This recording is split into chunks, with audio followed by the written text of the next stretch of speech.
আমি কখনোই ভাবিনি যে আমি চলচ্চিত্রে কাজ করব বা চলচ্চিত্র অভিনেতা হব, কিন্তু কিভাবে যেন ভাগ্যে থাকে না, এরকম অনেক কিছুই ঘটে। তো সেভাবে করেই আমার কাছে বেশ কিছু ডিরেক্টর, প্রডিউসার বা কলাকুশলীরা বলে যে ছবিতে কাজ করার জন্য বা মুভিতে বাংলা চলচ্চিত্রের সাথে ইনক্লুড হওয়ার জন্য। আমি এর আগে চলচ্চিত্রে কাজ করেছি সেটা অ্যাজ এ ডিজাইনার হিসেবে, তো কিন্তু চলচ্চিত্র স্ক্রিনে কাজ করার অভিজ্ঞতা আমার এখনও হয়নি। সো আমি সম্প্রতি যে কাজটি স্টার্ট করব সেটি হলো ছবির নাম হলো জাত। ছবির নাম হচ্ছে জাত, যেটি ডিরেক্টর হচ্ছে আমাদের অন্যতম নারী নির্মাতা, আমাদের দেশের প্রথম সারির যদি প্রধান নারী নির্মাতাদের ধরা হয়, তিনি একজন নার্গিস আক্তার, শ্রদ্ধেয় নার্গিস আপার ডিরেকশনে।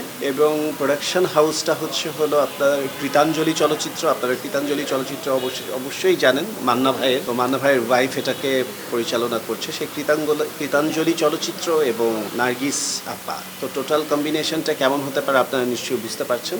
তারা একটি ভিন্ন ধর্মী, ভিন্ন গল্প, ভিন্ন কনসেপ্ট নিয়ে হাজির হচ্ছে। তো সেই ছবিতে অন্যান্য আর্টিস্টরাও খুবই চমৎকার, আপনাদের পছন্দের, এবং সবই বড় বড় স্টার কাস্ট। তো সেখানে আমি অত্যন্ত গুরুত্বপূর্ণ একটি চরিত্রে অভিনয় করতে যাচ্ছি।